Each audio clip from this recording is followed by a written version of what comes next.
Hello everyone and welcome to Oil Expert. This is your geography class and we are going to continue with the chapter industries. Industries में हमने काफ़ी चीज़ें देख ली, major regions भी देखनी है, factors भी देखनी है, कौन कौन से अफेक्ट करते हैं for the location of any industry. So today's topic is distribution of major industries, यानी कि हम अब ये देखने जा रहे हैं. मेजर इंडस्ट्रियल रीजन्स देख लिए हमने, अब हम कुछ डिस्ट्रीब्यूशन देख लेते हैं मेजर इंडस्ट्रीज का कहाँ कहाँ और कौन कौन सी है. Basically the world major industries are the basic, the first one is iron and steel industry. क्यों? क्योंकि इसके दिस वन इंडस्ट्री दूसरे के लिए क्या करते हैं, रॉ मटेरियल देते हैं. That's why this is the first major कह दिया, प्राइमली कह दे आप. द टेक्सटाइल इंडस्ट्रीज, अगर हम इसको डिवाइड कर दें, बेसिकली मेजर है, हम ये नहीं कह रहे हैं इसके अलावा नहीं है, मेजर है iron and steel. Okay, the second one is textile industry. क्यों? क्योंकि ये भी आगे के लिए, आगे दूसरी इंडस्ट्रीज के लिए रॉ मटेरियल देते हैं. Textile industry. Okay, and the third one is the information technology industry. Information technology.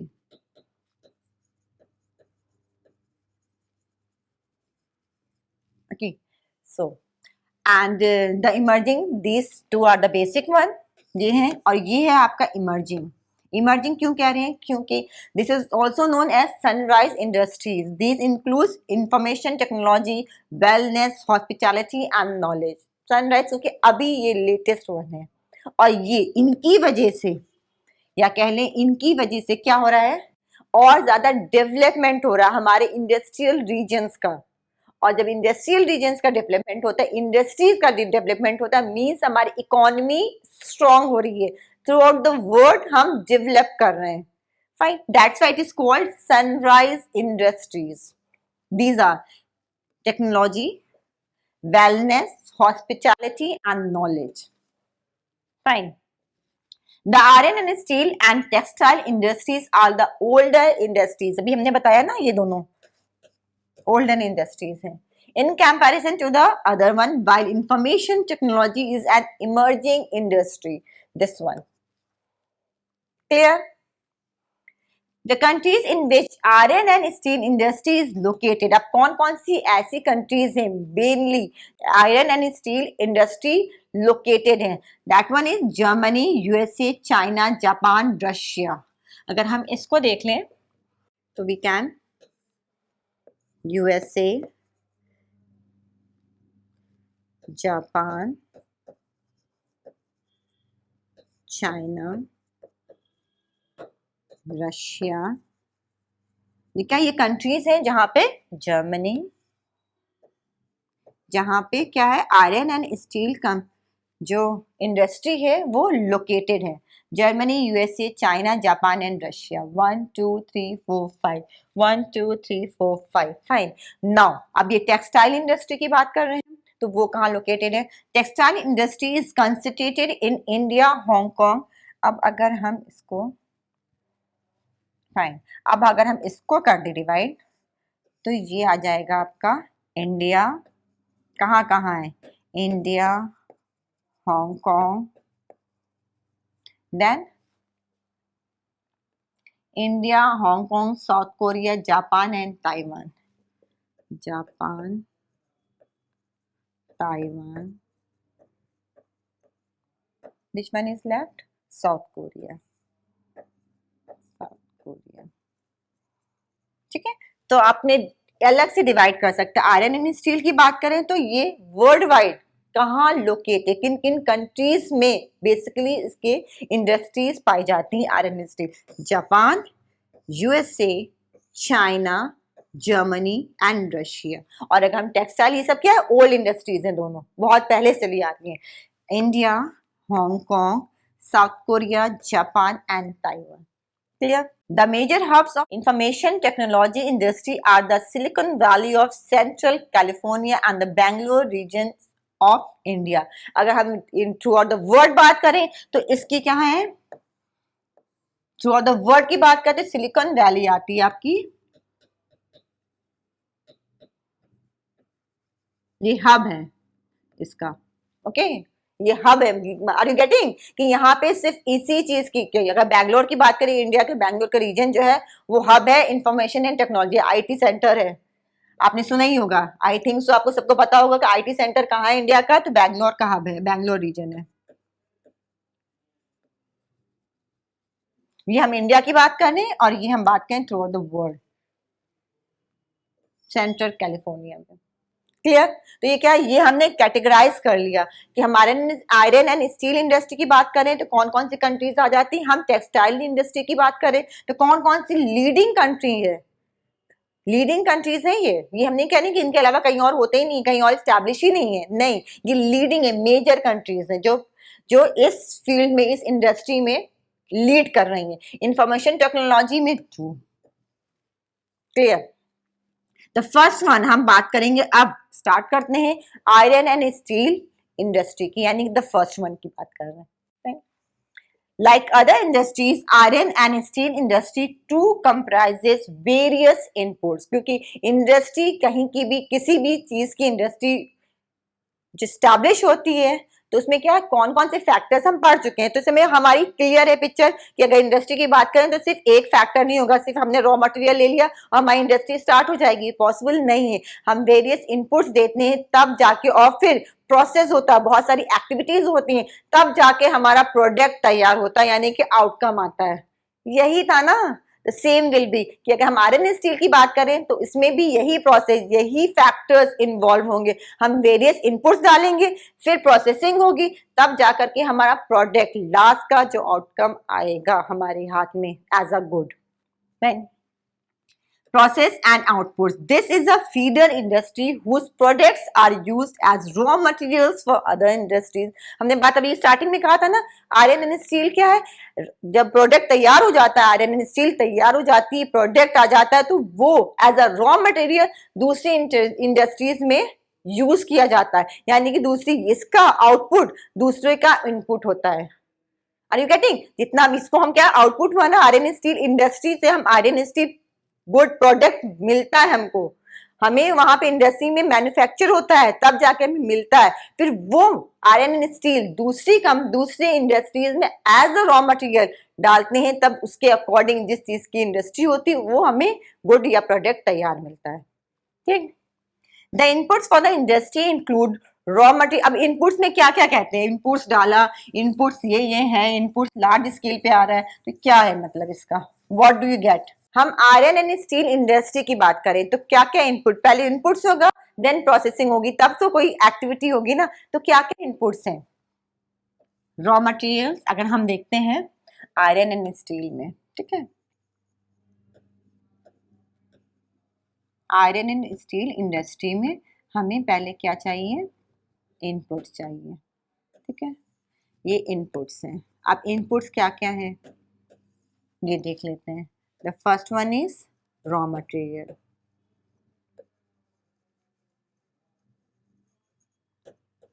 अब रॉ मटेरियल्स में क्या है, such as iron ore, coal and limestone. Raw material क्या क्या है, आयरन ओर,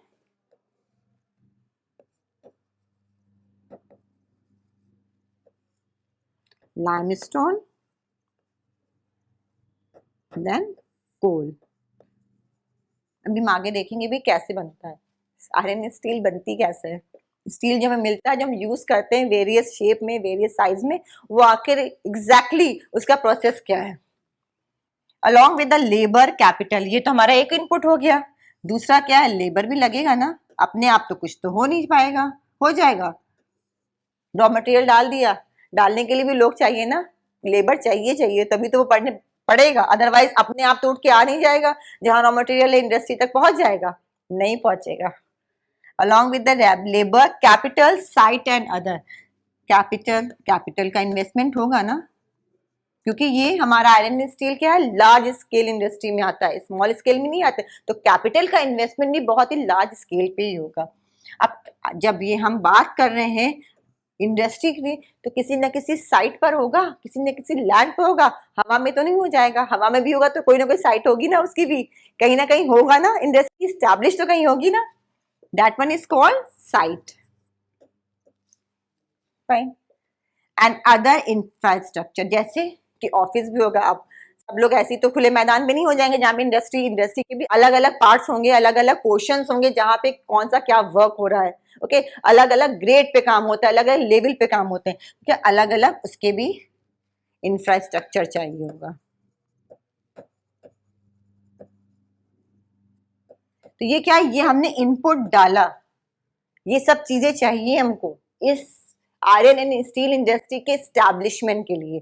साथ में अब प्रोसेसिंग पे आएगा, ठीक है। द नेक्स्ट स्टेप, ये हमने कलेक्ट कर ले, ये चीजें हमारे पास पहले अवेलेबल होनी चाहिए, तब तो हम उस पर एक्टिविटी या प्रोसेसिंग करेंगे, तब तो वो चीजें आगे बढ़ेंगी। जब हमारे पास यही नहीं अवेलेबल है तो सेकंड स्टेप क्या बढ़ा लेंगे, सेकंड स्टेप हम जा ही नहीं सकते हैं जब तक कि हमारे पास ये चीज अवेलेबल नहीं है। अब द सेकंड वन स्टेप आएगा आपका प्रोसेसिंग। अब कौन कौन से प्रोसेस होंगे? The process of converting iron ore into steel involves many stages। अब क्या ये भी में बहुत ही स्टेज पे होता है। अब ये ऐसा नहीं कि आयरन ओर आपने डाला एक तरफ से इंडस्ट्री में और अपने आप स्टील प्रिपेयर हो जाएगा, नहीं, प्रोसेसिंग हुई, बहुत सारी इसमें एक्टिविटीज होती, तब जा करके हमें स्टील एज अ सब्सटेंस मिलता है। The raw material is put in the blast furnace where it undergoes smelting. अब what is smelting? यहाँ पे आपने clearly दिया है, it is a process in which metals are extracted from their ores by heating beyond the melting point. ये एक process है जिसमें क्या है, जो ओर है, जो हमें raw material from the nature मिलता है, आयरन ओर क्या है, हमें नेचर से एज अ ओर मिलता है, रॉ मटेरियल मिलता है, उसको हमें फिनिश प्रोडक्ट देना है, उसे हमें ओर, आयरन ओर में से ओर हमें एक्सट्रैक्ट करना है, आयरन हमें एक्सट्रैक्ट करना है, तो हमें आयरन चाहिए ना, हमें पूरा पूरा सामान निकल आया। जैसे अगर ये यहाँ से डिगिंग करा, इस एरिया से हमने डिगिंग करके निकाल लिया, यहाँ से आ गया हमारे पे आयरन ओर, ये बाहर निकल आया, बट आयरन ओर निकल आया, बट ये हम यूज नहीं कर सकते, नहीं कर सकते। इसमें हमें क्या, स्मेल्टिंग के थ्रू हमें इसमें आयरन ओर में से आयरन को एक्सट्रैक्ट करना है। ये किसके थ्रू होगा, स्मेल्टिंग के थ्रू होगा। ये एक्सट्रैक्टिंग जो करते हैं वो क्या कहलाती है, स्मेल्टिंग कहलाती है। ये एक प्रोसेस है। तो क्या ये डिफरेंट प्रोसेस, डिफरेंट चैनल्स पे वर्क होता है, तब जा करके हमें प्रोडक्ट लास्ट में मिलता है। और ये आगे एक फिगर में भी आपके हैं, यू कैन सी, ये फर्नेस है, ब्लास्ट फर्नेस, इसके थ्रू ही होता है, आयरन ओर से आयरन को एक्सट्रैक्ट करते हैं। अब एक स्टील के फॉर्मेशन में क्या क्या चीजों की जरूरत है, क्या क्या था, आपको आयरन ओर था और आपका था लाइमस्टोन था एंड कोल था। कितना कितना प्रोपोर्शन चाहिए होता है एक स्टील के फॉर्मेशन के लिए। जो स्टील की रॉड मिलती है, स्टील का जो आप देखते हैं ना, सामान आप खरीद के लेके चले आते हैं, देखते हैं आप, यूज होता है, हम लोग बहुत ही फ्रीली यूज करते हैं, उसकी कितने प्रोसेसिंग की क्या क्या चीजें, किन किन स्टेजेस से वो गुजर के जाता है। तो कितना 8 टन ऑफ, अगर हम 1 टन स्टील चाहिए, 1 टन स्टील के लिए हमें कितनी चीजों की जरूरत है, 8 टन ऑफ कोल हमें कितना है, 8 टन चाहिए, साथ में क्या चाहिए, 4 टन ऑफ आयरन ओर चाहिए, देन 1 टन ऑफ लाइमस्टोन। ये सब कहाँ जाता है, ब्लास्ट फर्नेस में जाता है, तब जाकर क्या है, स्टील का फॉर्मेशन होता है। From iron ore to steel in a blast furnace, ये आपकी पिक्चर है, क्लियर हो रहा है। द सेकेंड वन है आपका प्रोसेसिंग, जो ये सारी जो आपका जो ब्लास्ट फर्नेस से आपको स्टील जो मिल रहा है वो सबके प्रोसेसिंग में आ रहा है, सब अलग अलग स्टेज पे वर्क हो रहा है, तब प्रोडक्ट मिलता है। It is then refined. The output obtained is steel which may be used by other industries as raw material. अब जो ये प्रोडक्ट तैयार हुआ, जो आउटपुट आया, प्रोसेस के बाद क्या है, आउटपुट आया, क्या है output, as a steel, steel की इंडस्ट्री तो है स्टील। अब ये स्टील जो है दूसरी इंडस्ट्रीज के लिए क्या है, एज अ रॉ मटेरियल, जैसे ऑटोमोबाइल्स कह रहे हैं, तो वहां पे क्या है, as steel as a raw material है। यहाँ तो क्या है, ये आपने सब, ये आपका इनपुट है, इनपुट क्या है, ये सब चीजें, तब ये आउटपुट आया, स्टील आया। बट अगर ऑटोमोबाइल इंडस्ट्री में जाएंगे तो ये वाला जो है स्टील है वो इनपुट में आ जाएगा, वो इनपुट होगा, फिर प्रोसेसिंग होगी, फिर आउटपुट आएगा। अरे गेटिंग, तो क्या ये चेन बनती जा रही, जो इसका आउटपुट है, क्योंकि ये आयरन एंड स्टील प्राइमरीली है, क्योंकि इस पे बहुत सारी इंडस्ट्री बेस्ड है, इसका जो प्रोडक्ट है यानी कि स्टील है वो दूसरी इंडस्ट्रीज के लिए क्या एज अ इनपुट यूज होता है, तब जाकर के वो जो अपना प्रोडक्ट बनाना चाहते हैं तब उससे प्रोडक्ट बनता है, उसमें प्रोसेसिंग होती है, क्योंकि स्टील एक ऐसा मटेरियल है, it is written in your text book also, steel is tough and it can easily be shaped cut, क्योंकि स्टील ऐसा है कि बहुत ही टफ मटेरियल होता है, टफ होता है, इसको हम अलग अलग शेप में डाल सकते हैं, इसको कट करके अलग अलग साइज में भी कर सकते हैं, और मेड इनटू वायर, और वायर भी स्टील के बन जाते हैं, यानी कि इसको हम जैसी जैसी हमारी रिक्वायरमेंट होगी उसके अकॉर्डिंग हम उसको यूज कर सकते हैं। तो जैसी इंडस्ट्री जिस चीज की स्टैब्लिश करना चाहते हैं अपनी इंडस्ट्री, हमें स्टील की रिक्वायरमेंट, हमें चाहिए लॉन्ग पीसेस, हमें लॉन्ग मिल जाएगा, हमें जैसा वायर चाहिए तो वायर भी मिल जाएगा, कि स्टील को हम शेप दे सकते हैं, हम कट्स कर सकते हैं, जिस शेप में डालना चाहेंगे उस शेप में आ जाएगा, हमें फ्लैट चाहिए तो फ्लैट मिल जाएगा, हमें रॉड चाहिए, हमें राउंड शेप में चाहिए तो राउंड शेप मिल जाएगा, शेप आराम से अकॉर्डिंगली हमारे अपनी नीड के अकॉर्डिंग हम उसको शेप दे सकते हैं, उसको कट डाउन कर सकते हैं। क्या ये स्टील की ये क्वालिटी है। Special alloys of steel can be made by adding small amounts of other metals such as aluminium, nickel and copper. Alloys give steel unusual hardness, toughness और ability to resist rust. Special alloys steel में add on करके क्या करते हैं, metals बना दे, such as aluminium, nickel and copper. Alloys give क्या करते हैं, steel को और strong बनाते हैं और hard बनाते हैं, और toughness, और जो है इसमें क्या है, resist कर देता है rust, यानी कि अगर ये सब मिक्स हो जाते हैं अलॉयज तो इससे जो स्टील की जो क्वालिटी है और इम्प्रूव हो जाती है। Fine. Steel is often called the backbone of modern industry. क्यों कह रहे हैं मॉडर्न इंडस्ट्री के लिए ये बैकबोन है, क्योंकि ये बेस है दूसरी इंडस्ट्रीज के लिए। जितनी मॉडर्न इंडस्ट्रीज हैं वो क्या है, steel as a input use हो रहा है वहां पे। अभी हमने बताया ना आपको द सेम थिंग कि ये आपका जो output steel industry iron steel industry से जो स्टील प्रोडक्ट हमें मिल रहा है वो दूसरी इंडस्ट्रीज के लिए इनपुट है, यानी कि मॉडर्न जो इंडस्ट्रीज है उसके लिए ये बेस है, बैकबोन है। Almost everything we use in either made of iron और स्टील और has been made with the tools and machinery of these metals. या तो हम इसको डायरेक्टली यूज करते हैं, हमारे यूज में होता है, या फिर उसमें जो मशीन जो इंडस्ट्रीज में जो मशीन यूज होती है वो किसकी होती है, मशीन बनती किसकी है, आयरन एंड स्टील की तो बनती है।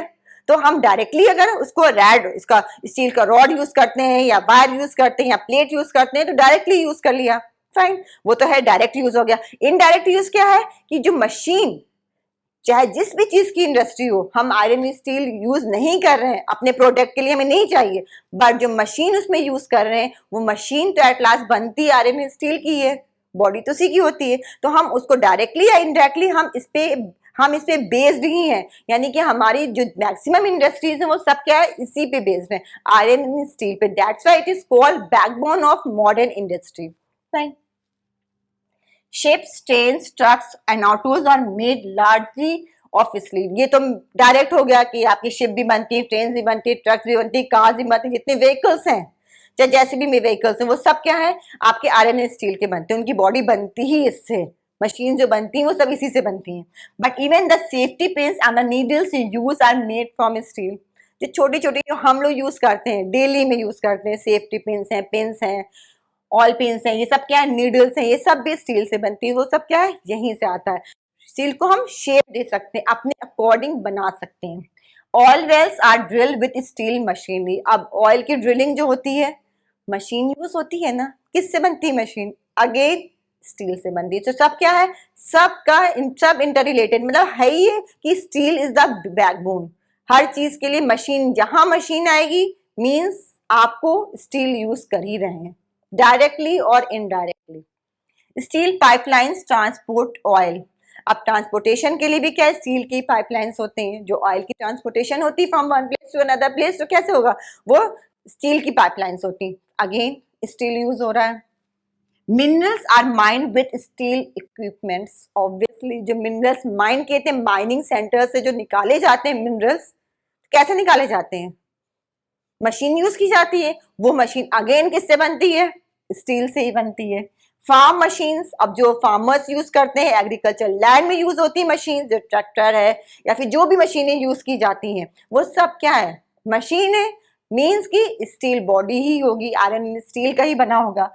Large buildings have steel frame. जो बिल्डिंग्स बनती है जहाँ पे हम है या जहाँ आपका घर है, तो क्या उसके लिए भी क्या हमें फ्रेमवर्क जो चाहिए वो चाहिए स्टील का, आयरन स्टील बना ही होता है, उसी फ्रेमवर्क पे उसी पे आपका पूरी बिल्डिंग तैयार होगी। तो क्या है, हम डायरेक्टली और इनडायरेक्टली सब क्या बेस्ड है किस पे, स्टील पे ही है। That's why it is called the backbone of all the industry, यानी कि मॉडर्न इंडस्ट्री का बैकबोन है। अब इसका एस्टैब्लिशमेंट किस किस एरिया में होता है, हमने देख लिया ना कि इसकी क्या यूज है। हम क्यों कह रहे हैं वास्ट यूज है, वास्ट यूज है कि हर फील्ड में आपको कोई भी इंडस्ट्री हो, यानी कि हमने जो जो आउटफिट भी पहन रखा है, जो आपने पहन रखा वो भी किसी न किसी फैक्ट्री या इंडस्ट्रीज में बना है, बट उसमें भी क्या मशीन यूज हुई है। हमने कॉटन का जरूर पहन रखा है, हमने सिल्क जरूर पहन रखा है, बट वो किसी ना किसी इंडस्ट्री के थ्रू है, उस इंडस्ट्री में मशीन यूज हुई है ना, वो मशीन किससे बनी है, आयरन स्टील से। डायरेक्टली या इनडायरेक्टली हम उस पर ही डिपेंडेंट है। ये तो देख लिया हमने कि स्टील का यूज क्या है, कहाँ कहाँ यूज करते हैं। अब हम देखते हैं कि इसका एस्टैब्लिश किस लोकेशन क्या होती है, कहाँ लोकेट कर रहा है throughout the world. Fine, before 1800 AD, उससे पहले अगर था तो iron and steel industry was located where raw materials, power supply and running water were easily available. अब अगर हम देख लें 1800 AD से पहले,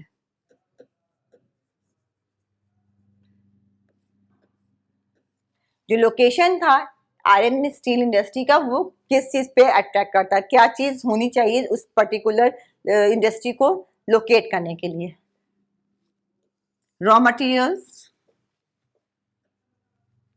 जहां पे रॉ मटेरियल अवेलेबल हो, ठीक है, जिन एरिया में जहां पावर सप्लाई हो,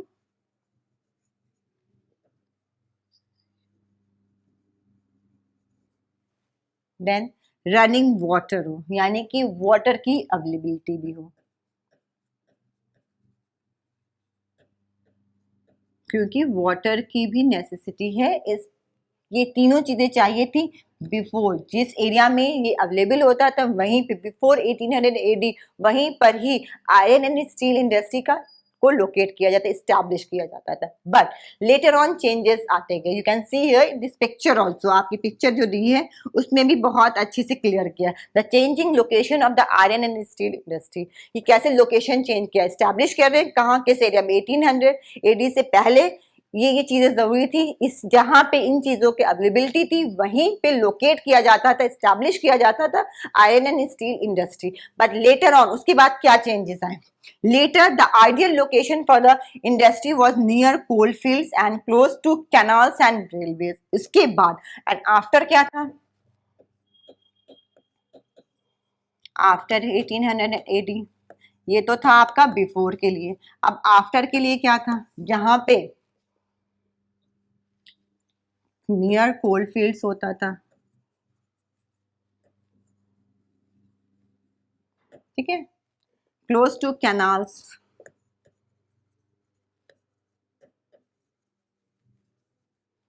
एंड रेलवेज,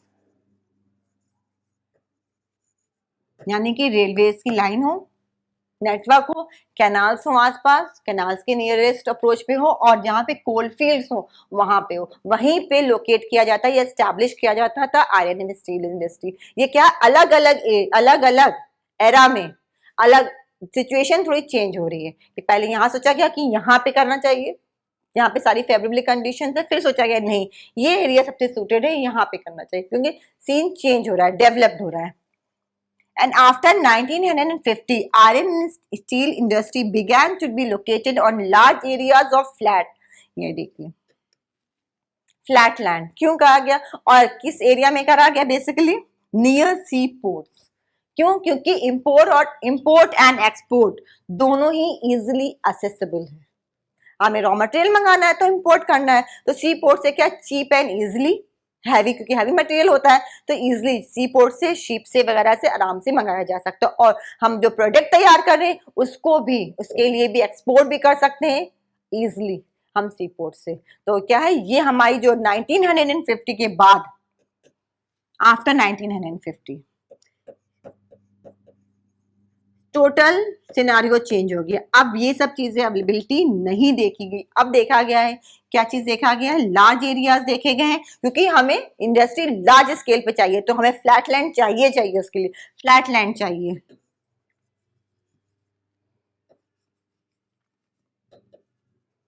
यानी कि साइट जो हो वो लार्ज स्केल पे, और साथ में हमको चाहिए था नियर सी पोर्ट्स।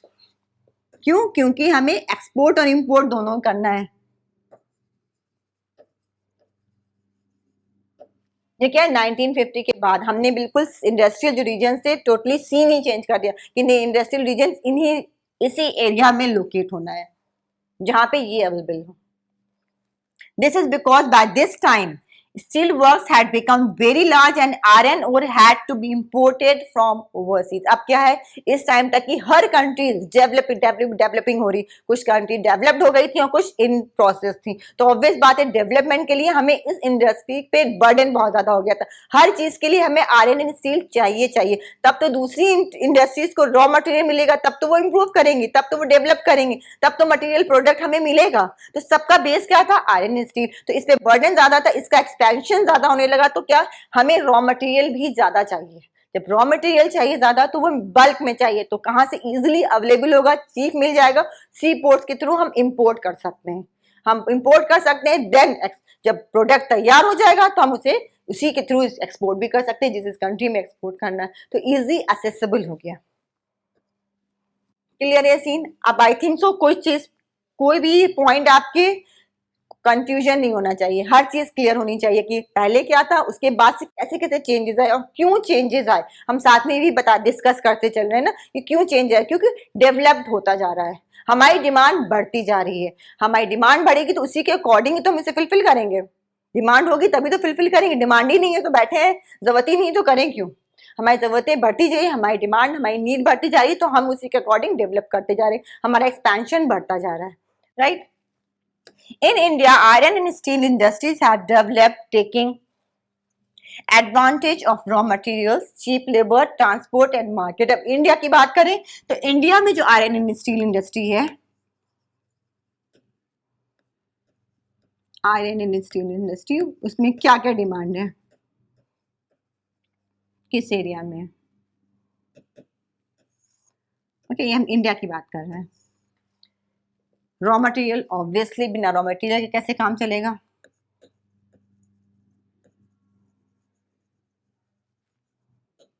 देन चीप लेबर, जिन एरिया में इंडस्ट्रीज है वहाँ पे लेबर भी बहुत ही एक्सटेंसिव, बहुत ही लार्ज स्केल पे चाहिए होते हैं, तो चीप ही चाहिए, तभी से पॉसिबल है जनरेट करना। ट्रांसपोर्ट की फैसिलिटी हो, क्यों? क्योंकि हमें रॉ मटेरियल ही मंगाना है और साथ में मार्केट तक की वो प्रोडक्ट तैयार है, और मार्केट एरिया बहुत ही वास्ट मार्केट हो और फ्लरिश्ड हो, ठीक है। तो ये हमारे इंडिया के रेफरेंस की बात कर रहे हैं, fine. All the important steel producing centres such as Bhilai, Durgapur. अब इंडिया की बात कर रहे हैं हम, तो एक पॉइंट और निकाल लेते हैं यहाँ पे, ये तो है कि कौन कौन सी चीजें चाहिए, यानी कि इनपुट्स एंड प्रोसेस के लिए क्या चाहिए हमें, प्रोसेसिंग के लिए क्या चीज चाहिए। अब जब आउटपुट तैयार हो गया तो हमें कहाँ का मार्केट में सेल आउट करना है, निकाल दिया, क्लियर। अब कौन कौन से ऐसी रीजन्स हैं, रीजन्स कौन कौन से इंडिया के स्टील प्रोड्यूसिंग सेंटर्स। अब सेंटर्स देख लेते हैं, यहाँ पर हम इंडिया की बात करें, the first one is Bhilai, Durgapur,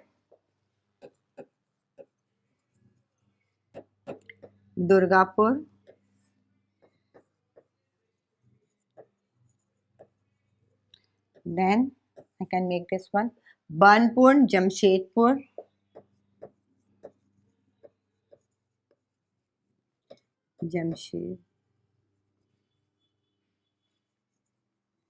Rourkela,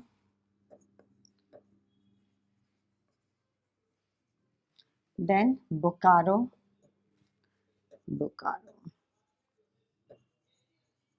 okay, are situated in a region that is spread over 4 states। अब ये क्या है, ये 1 2 3 4 5 6, ये सब क्या है, ये सब सिचुएटेड 4 स्टेट्स में ही है। कौन कौन से स्टेट्स हैं, वेस्ट बंगाल, देन झारखंड, उड़ीसा एंड छत्तीसगढ़। यानी कि ये जितने मैक्सिमम जो हमारे स्टेट, ये जो आयरन स्टील है वो कहाँ है, एक ही जगह पे लोकेट है। किस एरिया में लोकेट, रीजन कौन सा है हमारा, तो हमारा इस एरिया में आता है। कौन कौन से स्टेट आ रहे हैं? 4 स्टेट कवर कर रहा है, वेस्ट बंगाल, झारखंड, छत्तीसगढ़ एंड उड़ीसा। इन्हीं स्टेट्स में ही हमारे मैक्सिमम जो है ये मेरे हमारे जो आयरन स्टील कंपनीज हैं लोकेटेड है। भद्रावती एंड विजयनगर इन कर्नाटका। अब अगर हम साउथ की बात करें तो साउथ में आ जाता है, ये मेन एक आपका एक रीजन हो गया आयरन स्टील का। सेकंड वन क्या है? भद्रावती एंड विजयनगर इन कर्नाटका, विशाखापट्टनम इन आंध्र प्रदेश। अगर हम इसको, ये तो 4 हो गए, ये आपके 4 स्टेट में होंगे, ठीक है। अब हम इसको भद्रावती एंड विजयनगर, भद्रावती एंड विजयनगर, ये आपका आ गया कर्नाटका में, ठीक है। ये आपका कर्नाटक। विशाखापट्टनम इन आंध्र प्रदेश। अब यहाँ पे लिखते हैं हम विशाखापट्टनम। ये क्या आएंगे सब? ये सब हमारे आयरन स्टील सेंटर्स हैं, okay. Salem in Tamil Nadu, Salem in Tamil Nadu. So today we have seen कि distribution of major industries throughout the world भी देखा और इंडिया में भी देखा, और इंडिया में बेसिकली जो आयरन एंड स्टील इंडस्ट्री है उसकी क्या रिक्वायरमेंट है इंडिया में। इंडिया हमने वर्ल्ड वाइज भी देखा क्या क्या क्या चीजें होनी चाहिए, कौन इनपुट्स होने चाहिए, क्या क्या हमारे कौन से प्रोसेसिंग होगी वो भी देखा हमने। फिर हम देखते हैं कि आउटपुट हमारा तैयार होता है, और जो वो आउटपुट है वो नेक्स्ट इंडस्ट्रीज में, दूसरी इंडस्ट्रीज में क्या है, एज अ इनपुट, यानी कि रॉ मटेरियल यूज हो रहा है। That's why iron and steel industry को क्या कहते हैं? बैकबोन ऑफ मॉडर्न इंडस्ट्रीज कहते हैं। हम इस चैप्टर को कंटिन्यू करेंगे in the next class. Till then take good care of yourself. Thank you.